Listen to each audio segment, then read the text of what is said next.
இயேசு கிறிஸ்துவில் பிரியமானவர்களே, நாம் எதை இயேசு கிறிஸ்துவிடம் கேட்கிறோம் என்பதை அறிந்து கொள்ள இன்றைய வார்த்தை வழிபாடு நம்மை அழைக்கின்றது.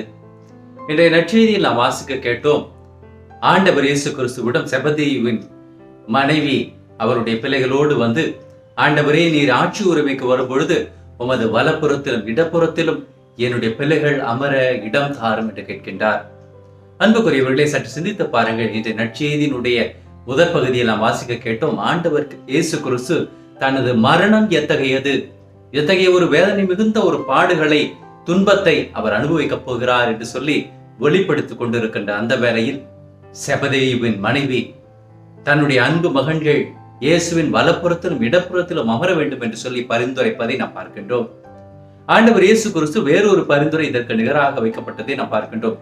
சிலுவையிலே ஆண்டவர் தொங்கிக் கொண்டிருக்கிறார். இடம் ஒருவராக வலம் ஒருவராக இருவர் சிலுவையில் அறையப்பட்டிருக்கின்றார்கள். அதில் வலம் இருந்த நல்ல கல்வன் என்று சொல்லக்கூடியவர் ஆண்டவரிடம் இவ்வாறாக ஒரு வேண்டுகோள் வைக்கின்றார்.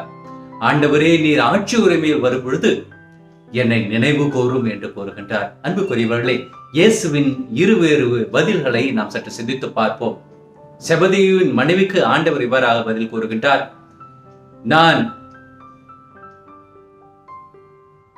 நான் அருந்தும் துன்ப கிண்ணத்தை நீங்கள் அருந்த முடியுமா என்று அவர் அன்பு சீடர்களை பார்த்து கேட்டுவிட்டு பின்பு மீண்டுமாக, என் வலப்புறத்திலும் இடப்புறத்திலும் அமர செய்வது எனது பணி அல்ல, என் தந்தையின் விருப்பம் அது அமைகின்றது. என் தந்தை யாரை விரும்புகின்றாரோ அவருக்கு அந்த இடம் வழங்கப்படும் என்று கூறுகின்றார். ஆனால் நல்ல கல்வனை பார்த்து ஆண்டவர் இவ்வாறாக கூறுகிறார், இன்றே நீ என்னோடு வான் வீட்டில் தங்குவாய், என்னோடு பிரவேசிப்பாய் என்று சொல்லி அவரது வேண்டுதலுக்கு உடனே செவிமடுப்பதை நாம் பார்க்கின்றோம். அன்புக்குரியவர்களே, செபதேயுவின் மனைவி அவரது அன்பு பிள்ளைகளுக்காக அங்கே கேட்பது சுயநலமாக இருக்கின்றது. தனது குடும்பம், தனது பிள்ளைகள் மகிழ்வுடன் இருக்க வேண்டும் என்று சுயநல ஆசையோடு அவர் கேட்கின்றார். இங்கே நல்ல கல்வனும் ஆண்டவரை பார்த்து கேட்கின்றார், ஆண்டவரே, வான் வீட்டிற்கு வரும்பொழுது என்னை நினைவு கூறும் என்று.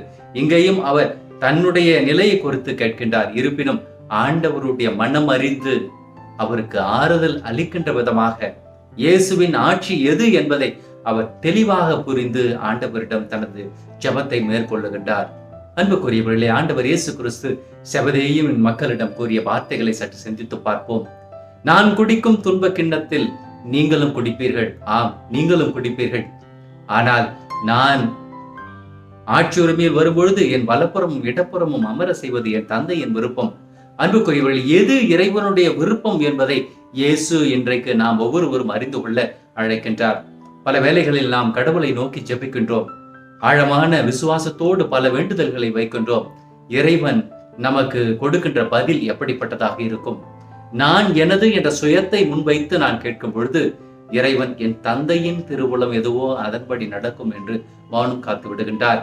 நாம் கடவுளை மையமாக வைத்து, அயலாரை மையமாக வைத்து ஜெபிக்கும் பொழுது இன்றே நீ கேட்பது உனக்கு நடக்கும் என்று ஆண்டவர் கூறுகின்றார். பார்வையற்ற பத்திமையுடைய வாழ்க்கையில் இதை பார்க்கின்றோம். ஆண்டவரே, தாவீதின் மகனே, எனக்கு இறங்கும் என்று அவர் கேட்கின்றார். அவருடைய தேவைகளை கடவுளிடம் கேட்கும் பொழுது கடவுள், ஆம், நான் விரும்புகிறேன், நீ நல்லமடை என்று பத்திமையுக்கு கூறிய அந்த வார்த்தைகளை நமக்கும் கூறுவார். அன்புக்குரியவர்களே, நம் ஆசைகளுக்காக ஆண்டவரை அணுகி வருகின்றோமா? நமது தேவைகளுக்காக ஆண்டவரிடம் மன்றாடுகிறோமா என்பதை சிந்தித்து பார்க்க வேண்டியது மிக அவசியமாக இருக்கின்றது. இந்த தவ காலத்தில் நாம் செய்ய வேண்டிய ஒன்று, இயேசுவினுடைய விருப்பம் எது, கடவுளுடைய திருவுளம் எது என்பதை நம்முடைய வாழ்க்கையின் ஒவ்வொரு முடிவிலும் நாம் சிந்தித்து பார்க்க வேண்டும். நாம் எடுக்கின்ற ஒவ்வொரு முடிவிலும் கடவுள் விரும்புகின்றாரா, கடவுள் இதில் மாற்றி அடைகின்றாரா என்பதை சிந்தித்து சீர்தூக்கி பார்த்து பிறகு நாம் இறைவனிடம் அதை ஏறெடுக்க வேண்டும். அன்புக்குரியவர்களே, இயேசு கிறிஸ்துவில் இருந்த அதே மனநிலை நம்மில் இருக்கும் பொழுது, இயேசுவோடு நாம் இணைந்திருக்கும் பொழுது, இயேசுவின் வார்த்தைகள் நம்மில் இருக்கும் பொழுது நாம் விரும்பி கேட்பது எல்லாம் நமக்கு கிடைக்கும் என்று ஆண்டவர் கூறுகின்றார். நம்முடைய வாழ்க்கையை சற்று சிந்தித்து பார்ப்போம். நாம் கேட்பதில் தவறு அல்ல. நாம் கேட்பது நம்முடைய ஆசைகளா, நம்முடைய தேவைகளா என்பதை அறிந்து புரிந்து கேட்க வேண்டியதுதான் அவசியமாக இருக்கின்றது. நல்லது செய்கின்ற இறைவன் நாம் கேட்பதற்கு முன்னதாகவே நம் தேவைகளை அறிந்திருக்கின்றார். நாம் எண்ணுவதற்கு முன்னதாகவே நமக்கு அனைத்தையும் செய்து கொடுக்கின்றவராக இருக்கின்றார். நாம் செய்ய வேண்டியதெல்லாம் அவர் மீது நம்பிக்கை வைத்து அவரது திருவுளத்தை, அவரது மாட்சியை நாடுவோம். அப்பொழுது இம்மையிலும் மறுமையிலும் 100 மடங்காய் நல்லது செய்கின்ற ஆண்டவர் நமக்கு கைமாறு தருவார்.